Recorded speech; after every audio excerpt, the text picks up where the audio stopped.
Hey, yo, what's good? Welcome back to Creative Culture. Man, this is going to be a loopy one, bro. This is going to be a loopy It's going one. to be all over the place. Welcome back to Creative Culture. It's me. My name's Aaron, if you're new here. And this is my buddy right here, Nehemiah, a.k.a. Nemo. Nemo's World. What's good? The Ooh. fish. Nemo the fish. The fish. The fish. I'm going to get that tattooed on me somewhere still. You're going to get... Oh, that's right. Yeah, I'm going to get a Nemo on me. I just don't know where. Like a really cool-looking one. Yeah, he's going to be like swole. His arms going to be like... Oh, yeah, or that. Instead of having little finish, it's going to be big old muscle. I don't know. I want to be different, you know? Just... Yeah, this one's going to be funny. We've got a good one for you today, guys. We've got a amazing guest that I've had the pleasure of getting to know over the past few months. It feels like it's been longer, but it's probably been just a few months now, maybe 6 months, going on 6 months. Going on like 5 years. That's what it feels like. Yeah, going on 5 years. No, 6 months. Yeah, seriously. Probably around that time that Wow. I met him. That's And quick. awesome friend already. And yeah, we're just excited to getting to know each other more and, you know, working together. And because we have similar passions with ministry and obviously Grace Studios, and you're one of the homies. So help me welcome Joey. Joey, what's your last name? Ferrer. Ferrer? Yeah, everyone asks me. They always throw an A at the end of it. Ferrera, Ferrari, That's Furby. common, yeah. You know, but I say fur, like fur, and air. Ferrer. Ferrer. 'Cause Ferrer. he's Ferrer. super rare, bro. Super rare. I don't know why I did this. That's what I'm telling you. It's going to be a loopy one. Ferrer. No, yeah. I wanted to... See, there's no yeah. There's no yeah. Remember we talked about this? My little filler words? Yeah, you're right. I said no, yeah. I don't know why I say that. No, I say for no reason. for So. no reason, all the time. No, yeah. We talked about that in one of our Yeah. videos, if you guys haven't watched. Yeah, go watch it. What are you doing? I don't know. What you doing, bro? Just pause, go to Go that watch. one, and then come back. Yeah. Come back. I wanted to talk to you today because I got to see you on another podcast. Our friend Nick, Keep It Central. I saw you on there, and I wanted to hear your story, man, because you guys talked about it a little bit. But for the audience, our audience that doesn't know you, I just want you to share your story. You know, where you grew up, how you got into ministry, and what that whole journey has looked like. So it's gonna be a lot of you talking, but Yeah. I just want to get to know you a little bit. What's your story? Who is Joey? If you want to tell us a little bit about maybe your upbringing and Yeah, all that good absolutely. stuff. And as I'm talking, if you guys got any questions, Yes, let me know. of course. But my name is Joey Ferrer, and Is it Joey or what's your real name? oh, actually, yeah, my real name's Jose Ferrer. Hey. Jose Luis, it's like Jose Luis. millions of us out there. Yeah. Junior, right? I'm a junior, yeah. Where did I Joey feel come from? It was just a nickname that they gave my dad growing up. Okay. So like, hey, Joey, Jose Luis, Jose, Joey, Joseph, Joe, Pepe. So there's a lot of nicknames for me. Pepe's spelled funny. Pepe, yeah, P-E-P. PP. I'm gonna start calling you. Does Pepe. anyone call you Jose? Nobody does. No? Not Nobody. even your wife when she's mad at you. No. Jose Luis. No, my wife would say Joseph. Joseph. That's not your name at all. It's not. It's Joey. It's not even Joey. It's not even It's Joey. not even Joey. It's Jose. Continue. I apologize. I am Junior, Jose Junior. Got two parents, Jose and Lucy. Typically. I'm gonna start off from day one. When I came out, it was beautiful. I'm just kidding. What in the world is happening today? When you Hey. came out, well, It was beautiful. that's a good TikTok right there. When I came out, that was beautiful. It was, Let's start off. What was life like kind of in your youth years? Like, I know a lot of our demographic that's listening to us is like youth people. Young adults. Yeah. So what was life like, and what was like your battles in high school? Like, what was that like? Yeah, I'll say this. My parents got saved when I was 5. So I was 5 years old when my parents they got saved. I started attending a church when I was 5. My home church that my great grandpa had started there, and he was a pastor there. It still exists now. It's located in Carruthers, California, real small town, 3,000 people, or probably more now. What's But a fun fact of Carruthers?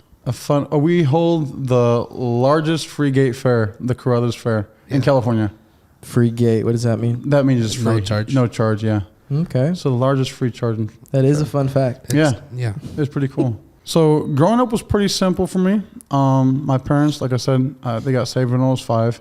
So in my youth years, it wasn't too bad. I kind of felt like my dad's real disciplined. He's a Marine, right? So he is a Marine. You don't say he was a Marine. So he's a Marine. And then he was in the Army as well for a couple of years, National Guard. But during that time, like my dad was real disciplined. So anything we were involved with, we were involved 100%. I'm talking, we were straight up nosedive into whatever situation it was. So when he got saved, man, it was like we were just all in for God. So no question about doing other things. It's just a matter of like, hey, you do it this way, you're out of here. As simple as that. I see where your work ethic comes from now. Yeah, if he was watching this right now, he'd probably be like, I got a lot to work on. Yeah, I don't even measure up to his standards. Yeah. Oh, shoot. No, and he's proud of us. Anyways. Hey, his dad, you would have thought he's Samoan. That's how big he is. He does. He's a big guy. Samoan, yeah. Yeah. My little brother, his nickname in the family is Baby Samoan. Everybody knows that. Not Samoan, though. Baby Samoan. He's not Samoan. We are full-blood Mexican. Yeah. Yeah. Iberian Peninsula. 54% Portuguese and Spaniard. Okay. So, and then... Cool.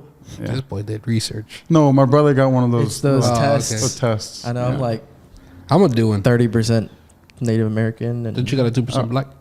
I got 5.5%. 5.5%. Thank you so much. Yeah. Oh, really? That's Yeah. where his Okay. keys come in. that's, That's where that comes that's in. so true. No, You not got at that all. soul. So what sports did you play in high school, and what was all that like?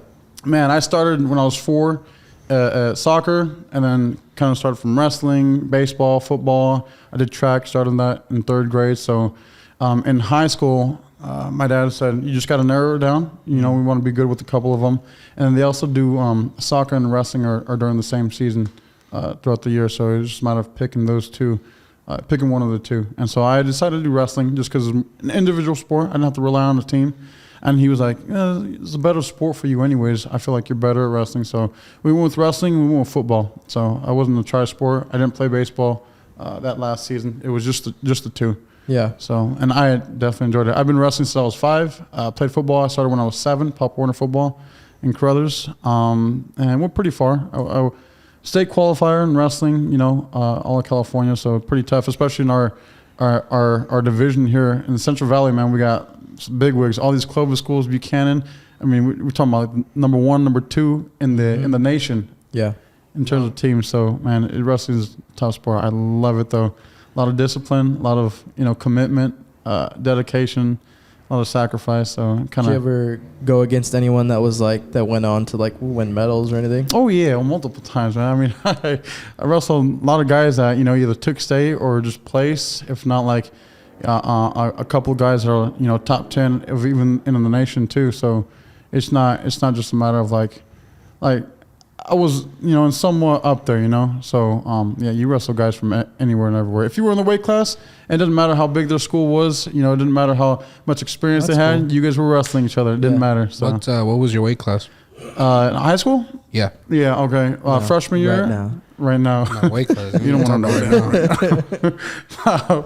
Freshman year, man, it was my since I was 8 years old, I had been losing weight every year. But freshman year was the first year since I was 8 that I didn't have to lose weight. I was 95 pounds, and the smallest weight class was 103s. So 95 pounds, 5 feet tall, bro. Really tiny little midget. You didn't have to cut or nothing. I didn't have to cut. It was the first time since I was 8, I could eat whatever I wanted to, and it was great. So I was 103s my first freshman year, then 112s, and I went 119s and 119s. Now my senior year, I was 155 pounds. I ended up losing weight to go down to 119, so that was pretty tough, about 35 pounds. So Yeah. Wrestling is a lot of sacrifice, especially like lifting weights. If I would have go back, probably would have hit the weights a little bit, maybe got a little bit bigger, a little bit stronger and stuff, and focus on guys at my weight class. But back then, it's just more of like, hey, you're going to sacrifice the weight, and you're going to wrestle guys who are smaller. Yeah. Do you think the discipline that your dad taught you throughout your life helped you a lot with your wrestling and football? No, 100%, man. I just and that's the way he's taught me in a lot of different areas. I mean, I'm not here to judge, the way anybody raises their kids. I got a daughter. She's 3, turning 4 here in May soon, and she's a daughter, so she's a little bit different than if we were to raise a boy. But I still want to instill those values, and I'm just I'm not the type of person to almost like take pity on myself or victimize myself either in any kind of situation. So the things that I was raised in, you know, it's just more of like, all right, cool. You just got to take charge and kind of take charge of your life and develop like some sort of solid foundation in your character and the way you react and the way you talk to people and the way you behave and controlling your emotions. So all that stuff kind of dictated how I am even as a person. So I want to start instilling it to my daughter. I don't like more like the stereotypical type of thing is like, oh, like women are more emotional or nothing wrong with being more emotional, but it's just more like, you know, what are we going to do? You're going to be able to control yourself. You're going to be able to kind of, are you going to rely on somebody a little bit too much? You're going to be a little bit co-independent. You know, you're going to need help, you know, from other people. So a lot of stuff he's taught me, man, especially in wrestling. And that just goes a long way. It definitely carried out into how I am now in life, you know, so. Yeah. So what was, after high school, what was like where were you going? Did you go to college? Did you join the Marines like your dad or? Yeah, so he was real big in the military, and I'm not going to come out here and say I have the best grades. My only option was to go to the military. Okay. I didn't take school serious, and so when it came to grades, homework, I didn't do it as much as I needed to, you know. You should have. Oh yeah, absolutely, dude. I was reckless in high school. I guess we didn't even talk about that, but no, completely reckless in high school. So I ended up going to the Air Force, is what he wanted. So I have a whole line of a whole generation of family, my dad's generation, cousins, and a lot of my uncles. They all went to the Marines, and so they would always they all said, all right, this new generation is not going to go to the Marines. We want you guys to try something different. So I was the first of my generation to go to something different. So I went to the Air Force, brother in the Navy. Now my younger brother's in the Marines, right? And so I got a lot of cousins in the Navy, the Army, an uncle in the Army currently right now. I got I would say about 15, maybe 17 family members right now in the military. That's sick. So Yeah. how long were you like stationed somewhere? Or? Yeah. So I was in for 4 years. That's how long my term was. And I was stationed in Kansas.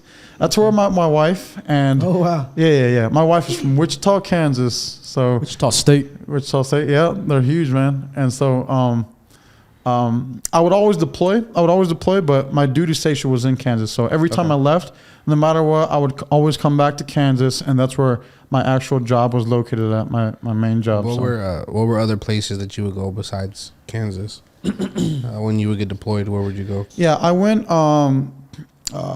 in 2014 and 15. Both times I went to Qatar. So that's the richest country in the world. That's where everyone knows where Dubai is, right? Everyone always talks about Dubai. These guys, black gold, you know, just like spending money like it's no other. You know, they got nothing else to do but to have fun.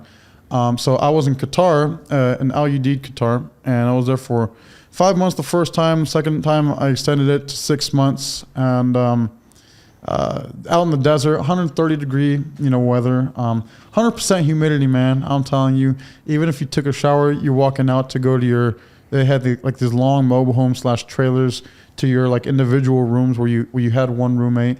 But as soon as you walked outside, it's like somebody just had a blow dryer in your face and like with like a mister, a really hot mister. Boy, just had a blow. You mean a torch? In your Yeah, face? a torch. Talking about blow dryer. Hey, it was hot, man. No way. It was burning and sweaty, That's real crazy. sweaty. Shoot. The desert. That's So the what did desert you for do me. in the Air Force exactly? I was an aircraft mechanic. So for 4 years, I learned how to fix airplanes. My specific job was fuel systems. What that is I deal with messing with different components, replacing components, whether boost pumps, manifolds, helping assist in cracks, sheet metal, learning different other shops kind of jobs like hydraulics, oil, electrical, different things like that. But I would go inside the fuel tank of an airplane and I would fix whatever component needed to be swapped out. If we had a leak, we would just go in there, fix it, seal it up, whatever it was. Wow. So I did that for 4 years. So Yeah. small spaces, man, or small crawl spaces. If you were claustrophobic, you never be able to do the job. Nope. So it'd be tough. Not for me. Oh yeah, it's tough.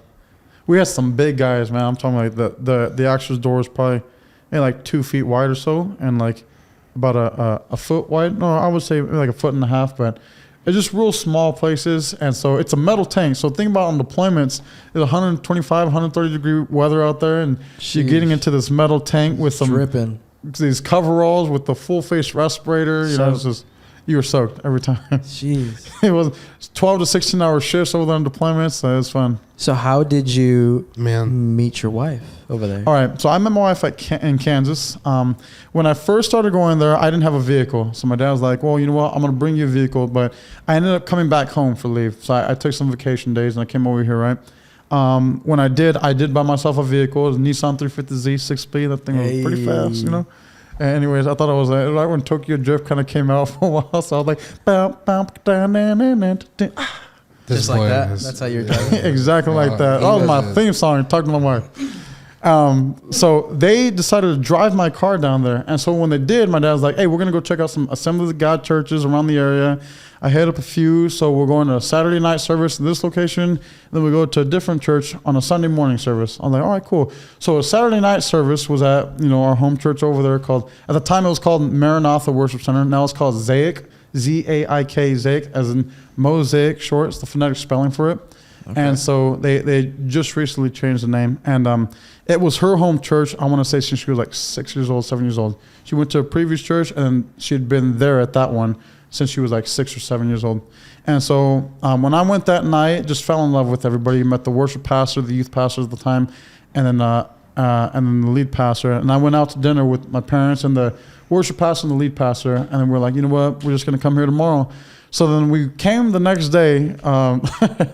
Jill Griffin, lovely woman of God.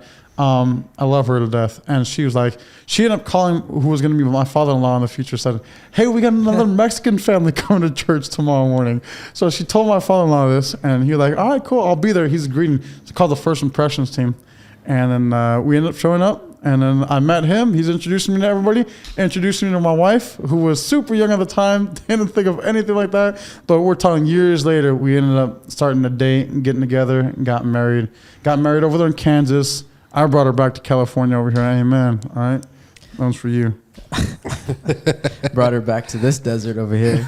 I know. Like she had been snowed in right now, so. Sheesh. Yeah. She probably missed. Did she miss that? She does miss Kansas. She misses, I would say, the support of her family, For sure, her parents. I mean, it's got to be tough, but. V's like that, too, with, being away from. I brought her over here to this desert, too. Yeah. From the beautiful Pacific Northwest. Yeah.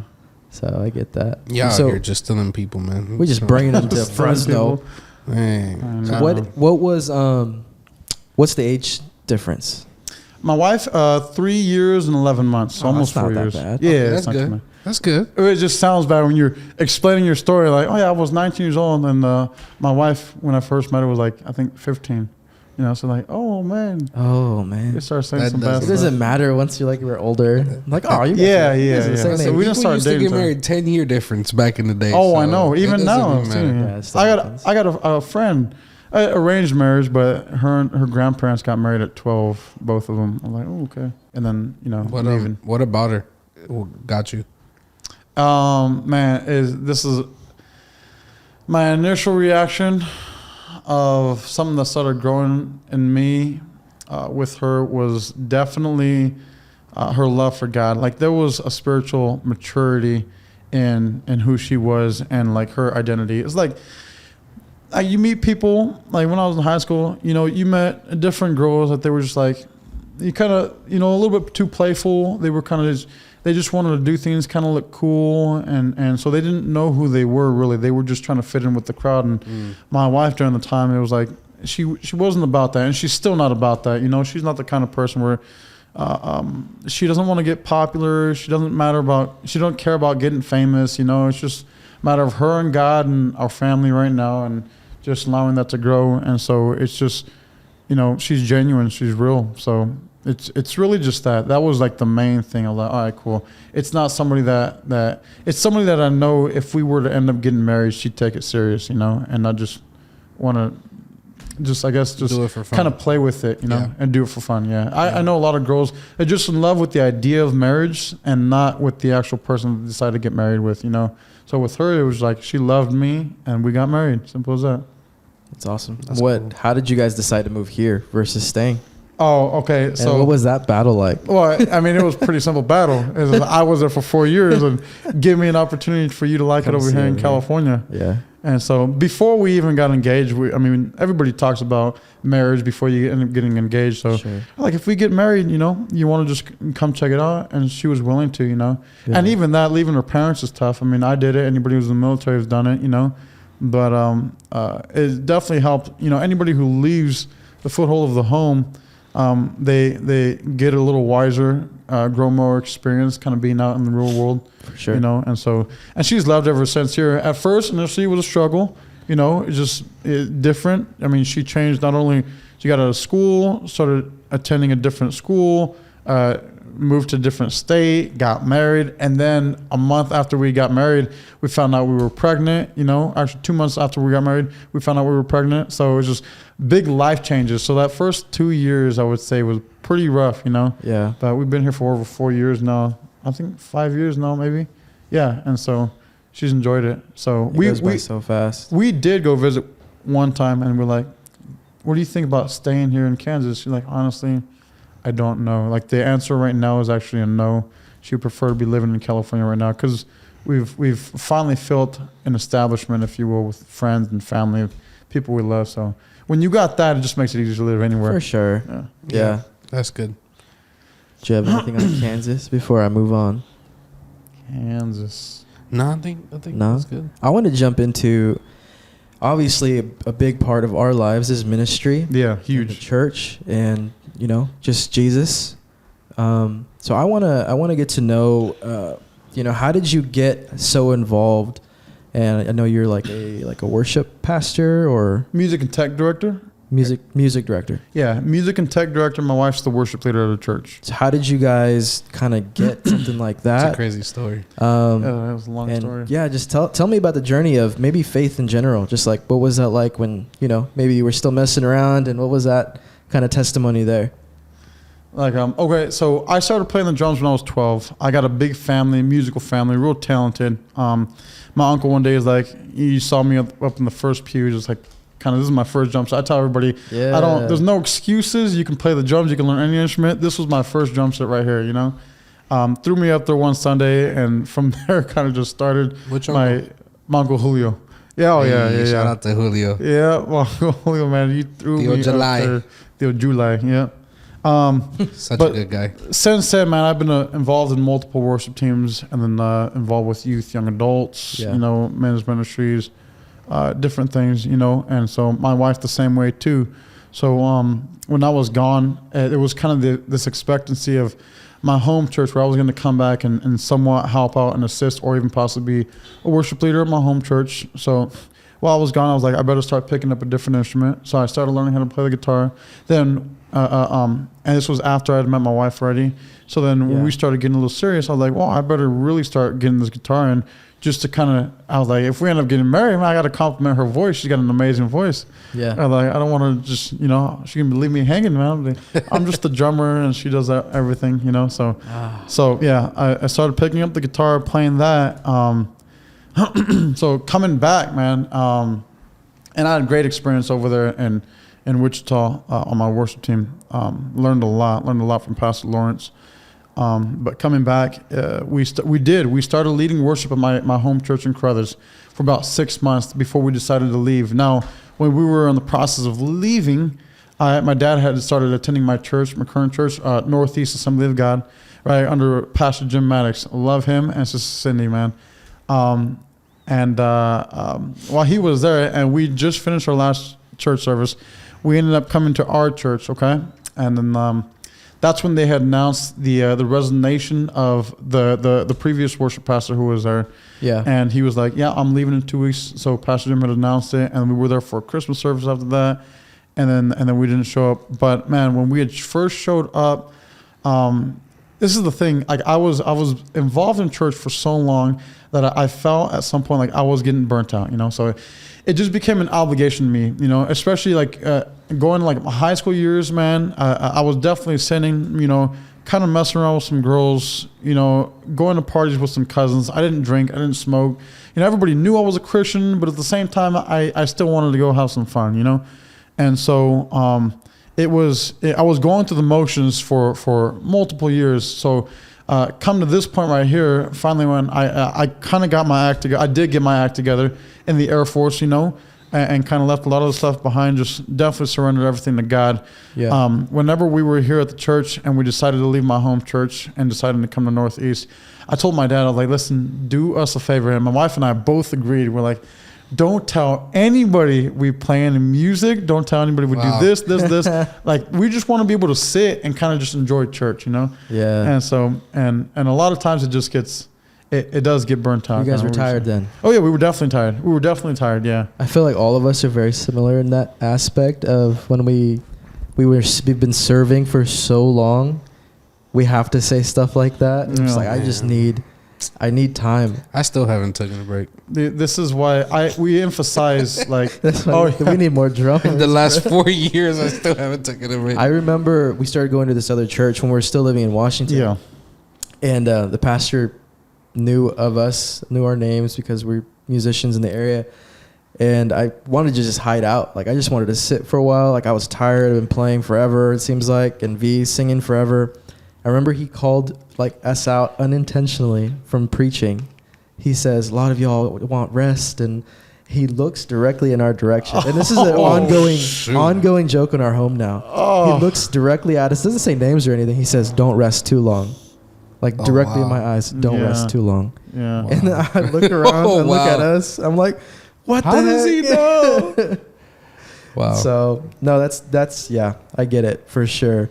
What I guess, take me back to, you said you were messing around in high school and stuff, and then the Air Force kind of got you on track. Mm-hmm. Is that what made like everything kind of click as far as like your walk with God, or? Yeah, well, man, there's certain events in high school that kind of happen. Yeah. Right. Okay, and we'll go into that. If you're comfortable. Oh, absolutely. It's the past, man. God's delivered me from a lot, and mentally and emotionally, and spiritually, of course. But it was a time in high school, man. I went through almost like an abusive kind of stage where I was borderline molested, and this whole case kind of involved not just myself, but my best friend, his brother, my brother, and a couple other individuals in my family. So it was about 7 or 8 of us, and it was somebody that we had trusted, within the church, someone we looked to as a mentor, and a best friend even, and during that time with all of us, it really impacted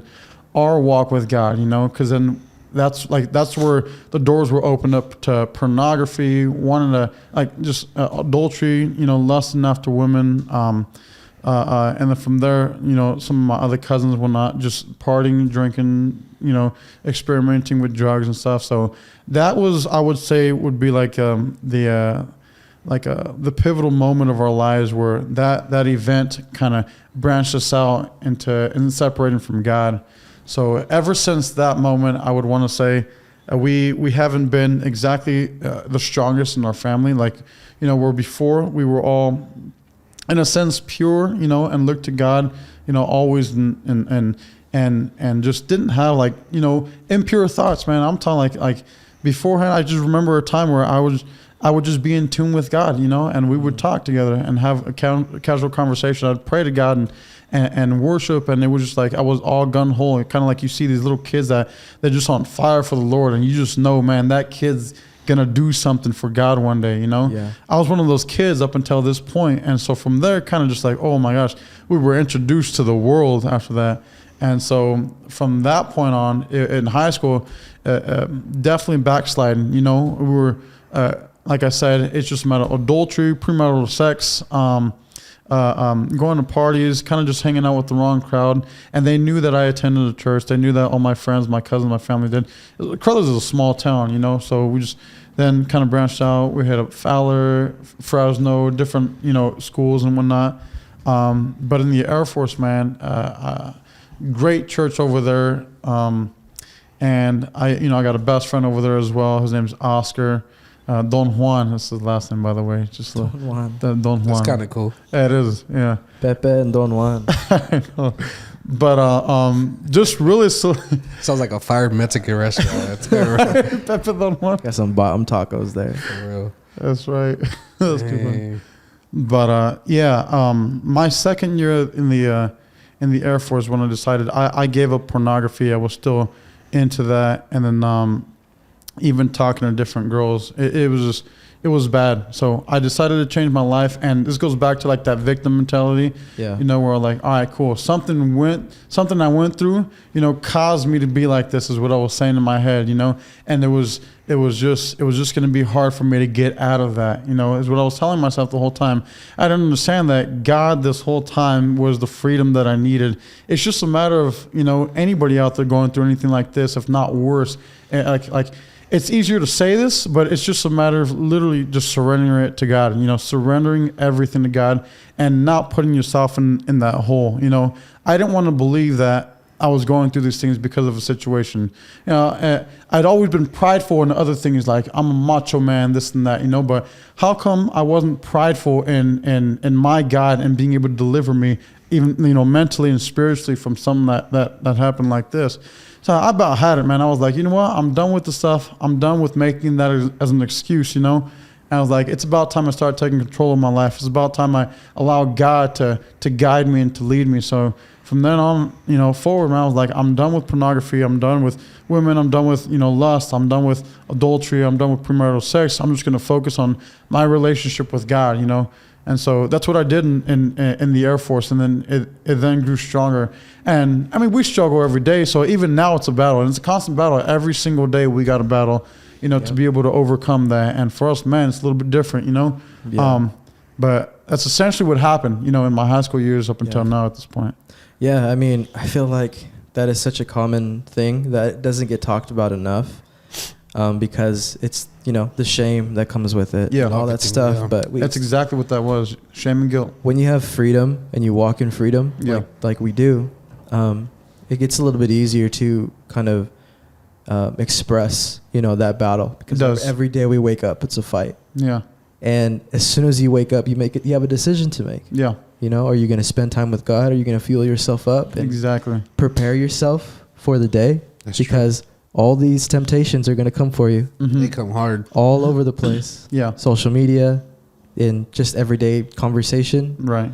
And, you know, that's a struggle that, you know, I've struggled with too. And we're going to talk about that, I think, in the next few weeks probably. That's good. Yeah. And I'd love to have you even talk about that if you're comfortable. But absolutely. It's definitely something that haunts this generation just because it's so readily available. And it haunts men so much more than, I would say, women. I don't think that's true. No? No.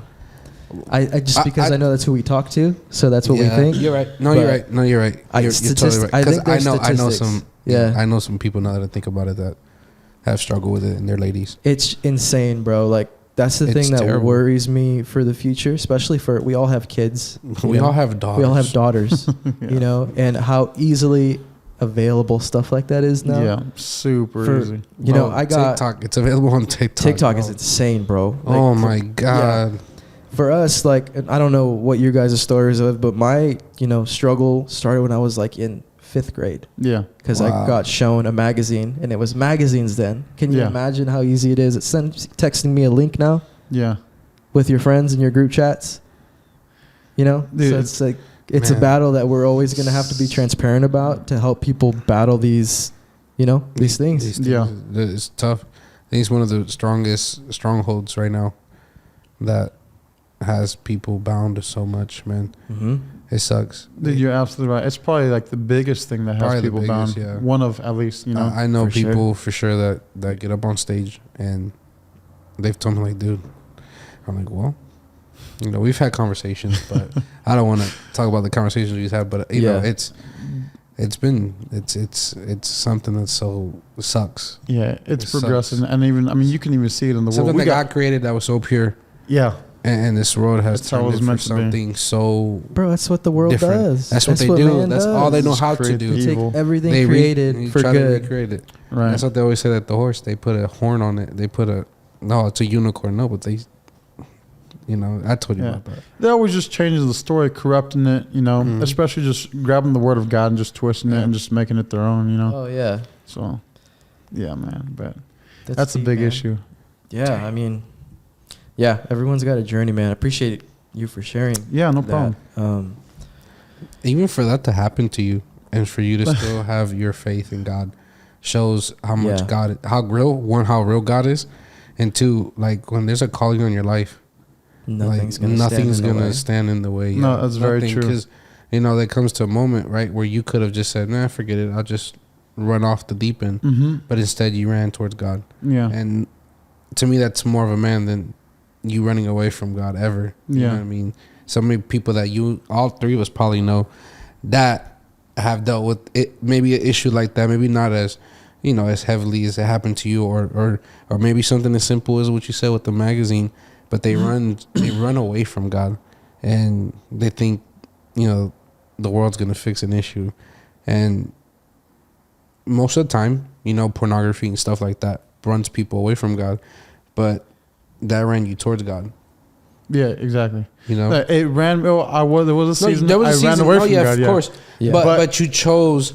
There was a moment where you chose to come back to God. Like, okay, you know what? This isn't me. Yeah. So I have to come back to Him. So many people just decide to stay in the party life, stay in the premarital sex life. You say, you know what? I wasn't taught this. So you know what? Just because this one person made a mistake, and I didn't like this taste. So let me back up. Yeah. Yeah, I guess that's my question. There's a lot there to kind of unpack, but was it somebody, putting it back in your mind, like, hey, this is who you really are? Was there somebody to help you pull you back up, or was it kind of just something? It was probably a little bit more of a collective type of deal, So nobody really knew that I struggled with this. Yeah. So it was more like just God was just sending me, people and placing people in my life to And get not through so it. much the struggle, I guess, to get back even to church. Like, I don't know if you stopped going to church or anything like Actually, that. I didn't know, and that was something that for some reason I was like, I'm just going to continue going to church and assisting. But it was just going through the motion. Like I was saying, I had this skill and this talent that I wanted to apply on a worship team, and even if you weren't like involved with God, like musicians love playing. Period. So like I'm like, all right, cool. I'll go play the drums. I'll go play the guitar up in church on Sundays. Yeah. And so, but I, from there, started establishing a relationship with the people within the church, and it just grew to. I never stopped loving God. I've always loved God, but it's just a matter of I stopped loving myself because of the situation, and then allowing it to get out of control. So it's just a matter of coming back to Him in that area. It's so. It reminds me of, like, I've been hearing the story in the Bible a lot of just Adam and Eve, where Eve wanted wisdom, but she looked into something else that that wasn't where she was going to find it. Yeah. And it's just like the little opening that like the enemy looks for, and if he can get in there just a little bit, like I'm gonna squeeze in right here, and now I'm gonna start trying to open this wound more and more and more, and where you were looking for something else, or maybe you were damaged in an area, and that's what I feel like a lot of people go through, and they suffer in silence, like Sean said the other day. And we have musicians, like I was one of them, bro. Man, I was a musician when there was a powerful moment happening. I was hungover, or I was, playing the piano, but no one knew what I was struggling with. Right. And that's the biggest issue, man. Just like not being open, or having somebody hold you accountable, not letting them know what's going on in your life. You can't do it alone is the thing. Like the Bible says, 2 or more are gathered, I'm there. But we have to be able to do life together, 2 or more. It can't be you alone. No, you weren't made to do it alone. Nope. You weren't made for isolation. Exactly. Yeah. Like I feel like that's when I'm sorry to cut you off, but that's good. I get really passionate about that, because the times I struggle the most, or I'm sure a lot of people do, is when I'm by myself. Yeah. If I have any alone time or isolation time, hate being alone. It's like the worst. Like thoughts creep in, all this starts happening, or the struggles is when that starts. Right. It's like for me, man, I'm so thankful for y'all, because y'all are the people that y'all two are y'all my brothers. I feel you. No, but for real, like sometimes if I have a battle or something, I probably won't mention it, but I'll call Joey or I'll text you. I don't have to mention it. I won't mention it, but I'll text you instead of me getting hit with this temptation.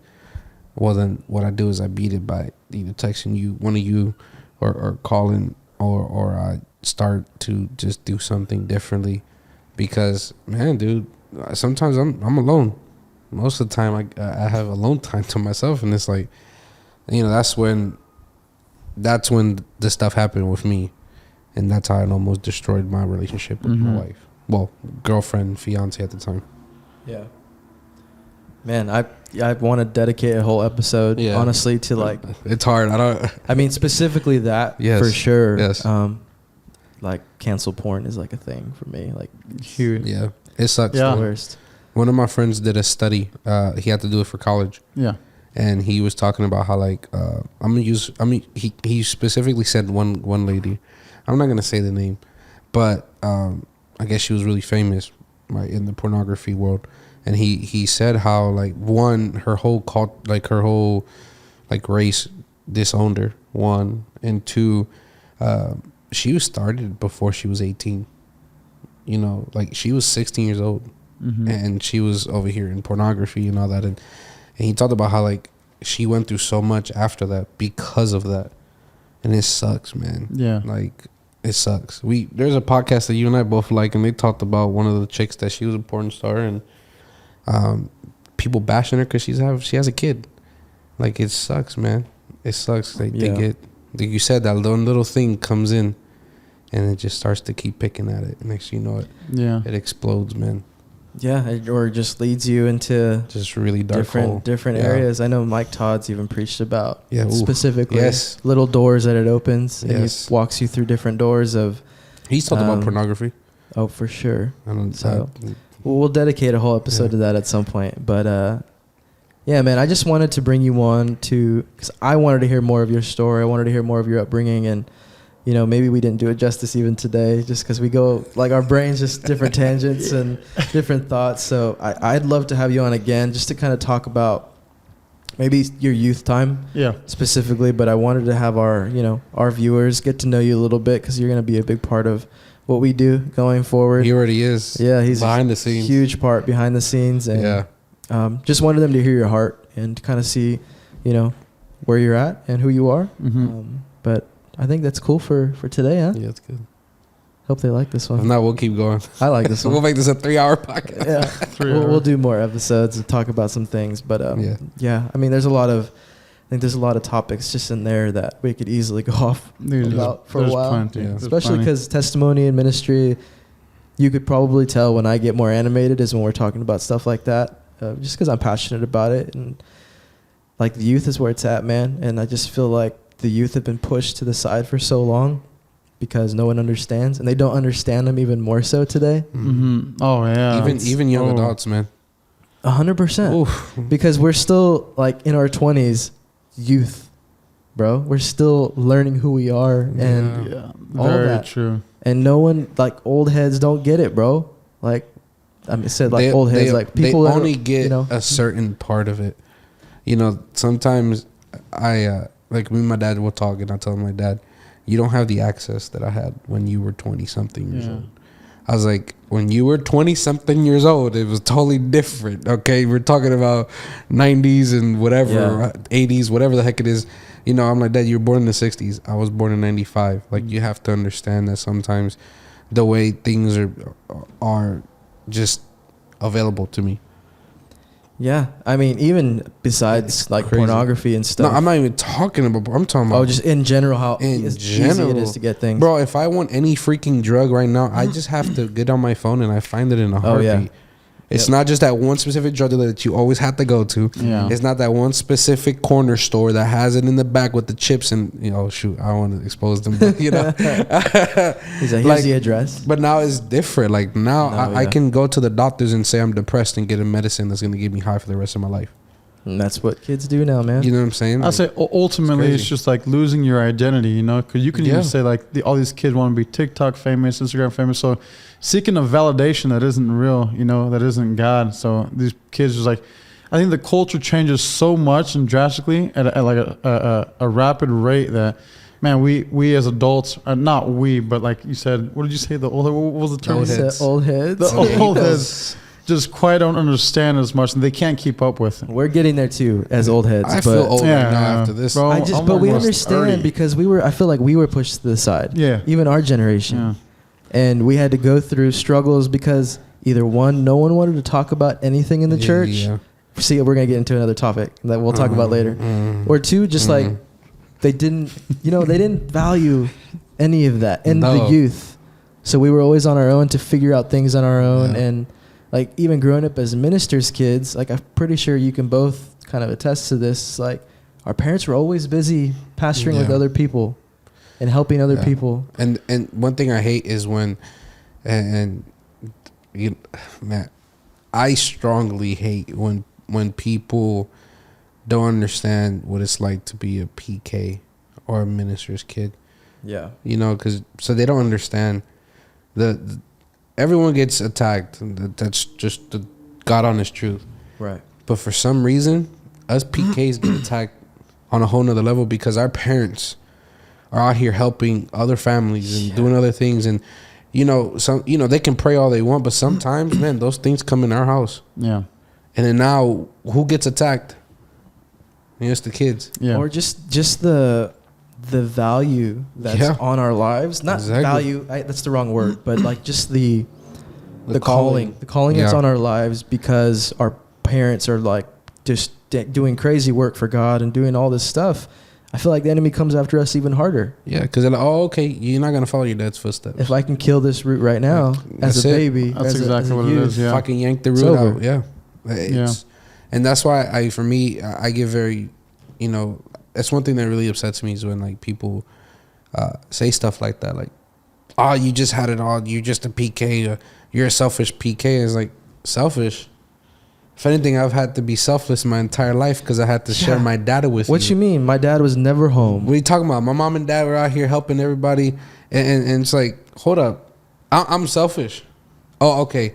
And it does anger me, and I get real passionate about that because it's like, what are you talking about? If anything, I was probably the most selfless person in that church because I had to share my dad with everyone, my mom with everyone, and my parents were great parents. Yeah. But like, hey, when I beat the home run record in high school, my dad wasn't there at that game because he was helping someone because a man abused his wife.